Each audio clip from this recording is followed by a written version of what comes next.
Welcome back. As the year winds down, many of us like to take a look back at the last 12 months and take stock of what we've accomplished and what we still need or want to do. Yeah, and our elected leaders are no different when it comes to that. And joining us today in studio is Detroit Mayor Mike Duggan. Thanks for coming by. Well, thanks for having me. So when you look back on 2023, what stands out to you for this year?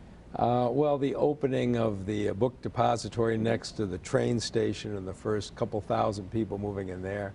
The opening of the Amazon distribution warehouse, another 1,200 people going to work at the fairgrounds.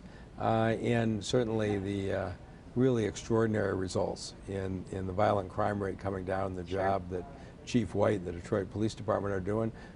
We got more folks working. We've got more sites of beauty developing, and we're starting to get the crime rate under control.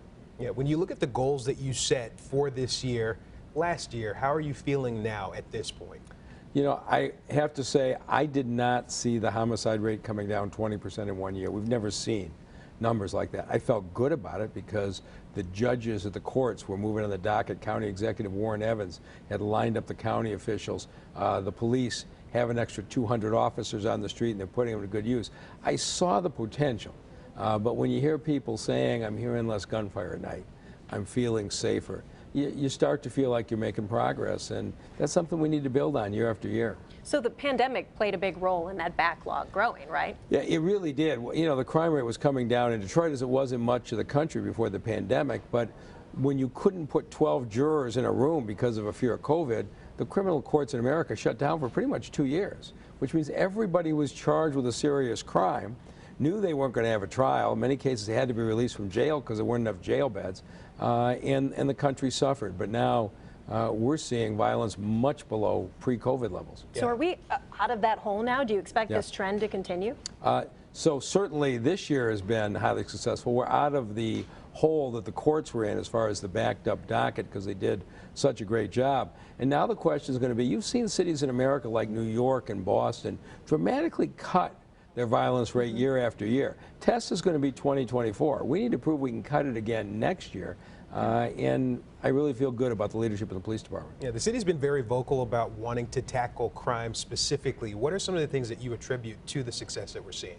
Well, there's no doubt that Chief Judge Patricia Frizzard at the Circuit Court and Judge Bill McConaughey at the District Court, supported by the County Executive Warren Evans, we went from 4,000 felony gun cases backlog, which basically meant 4,000 people wandering the streets who've been charged with a gun crime and for which there have been no accountability. That's been now cleared down to 1,000. And so we've taken lots of gun criminals off the street, and now we're getting ahead of the curve. There's no doubt that had the biggest impact.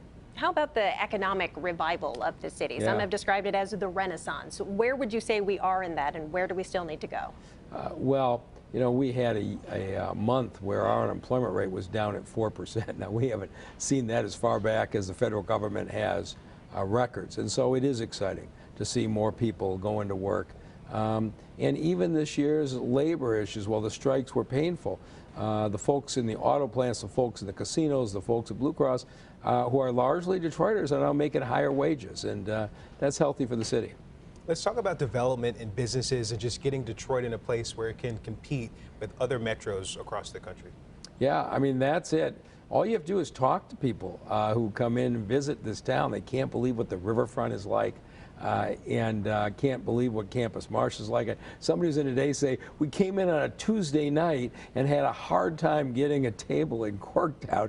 And our friends out of town said, when did this happen? But wait till you see April.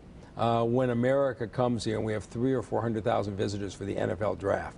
I've been to the last two drafts in Las Vegas and Kansas City. It is amazing to watch the country descend. And for the first time in really years, people are going to see a beautiful, vibrant Detroit instead of what they've been hearing in the national media.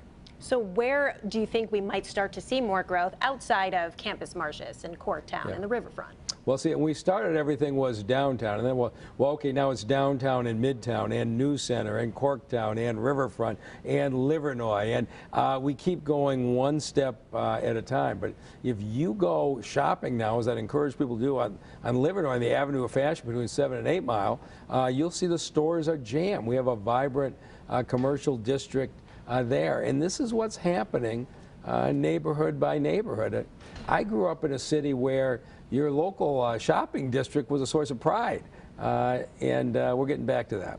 Are there any disappointments you can point to, or anything specifically within the year that you maybe wish we could have seen more growth in? Only in the Pistons record. I really thought this was going to be the year the Pistons make a run, but I got faith in them.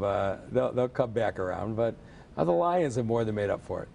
How about the property tax overhaul that you proposed? Didn't really gain the traction you probably were hoping for in Lansing. Is there a path forward for that? Well, I'd like the voters to be able to decide in November 24. That's all I'm saying is let the people of Detroit decide.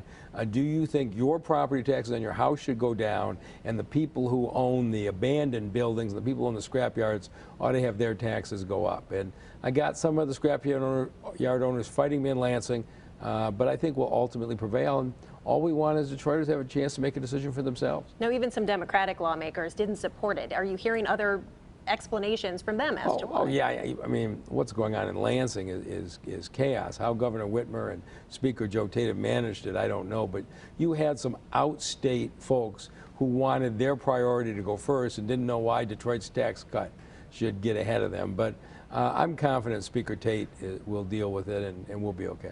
What are some of the concerns that you're hearing from locals, and how are you going to carry those concerns into the next year?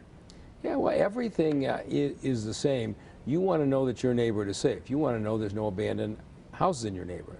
Now, when I started, we had 45,000 abandoned houses. Today, we have 5,000. By the end of next year, we'll be down to 2,500, and hopefully by the end of 25, there won't be abandoned houses. Can you imagine raising kids in a city without abandoned houses? That hasn't happened since really the 1950s. We're trying to shoot for that as a goal. You go look at our parks now and the way we've rebuilt them. Clark Park and Palmer Park, areas that were basically closed 10 years ago are now drawing regional crowds. And this is when I talk to Detroiters. The first thing they often bring up is how beautiful my neighborhood park is. And it's a really special thing. How about the solar initiative? The application period ran through, what, October? Yeah. What's the response been? So it's good. So we're going to make a final decision in March. I think there are too many politicians in this country talking about climate change and not doing a darn thing about it. And you get evaluated based on how passionate your speech is. I think that's a bunch of nonsense. So we said in the city of Detroit, we're going to take action. We're going to take 127 city buildings, city hall, police stations, fire stations, rec centers that are now coal-powered. Let's convert them to renewable, powered by solar panels. And I said to the neighborhoods of the city, you pick the areas that you'd like to see where there's one house every 2 blocks, and let's replace it with solar panels. We had 9 neighborhoods apply. I could only pick 6 winners for 250 acres. They are all now gathering signatures, and the 6 who get the most signatures are going to be selected. So today I was over at the headquarters of the Electrical Workers Hall, where they have built a hall that is 100% renewable powered, and they're training the workers who are going to install the solar fields right here in the city of Detroit. So it's an exciting development. Mayor Duggan, if you had to just sum up this year to someone who was asking you how you feel everything went and also how you're feeling about the future, what would you say? I had some brutal years when I started, when the parks were closed and the ambulances didn't show up for a half an hour.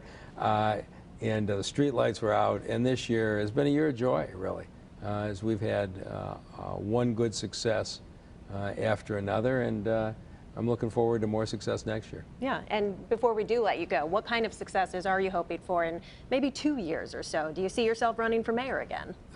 You know, I'll make that decision next year, but I came in 2013 because the city was in crisis, and I wanted to help. We're going to have to evaluate next year, is the city still in crisis? Or did I accomplish what I came here to do? And certainly, we've had a very supportive city council and really outstanding management team. And so we'll evaluate that together next year and then decide from there. All right. Well, we hope to have you back when you do. Thank you for the invitation. All right. Mayor Duggan, thanks so much for joining us. We appreciate it.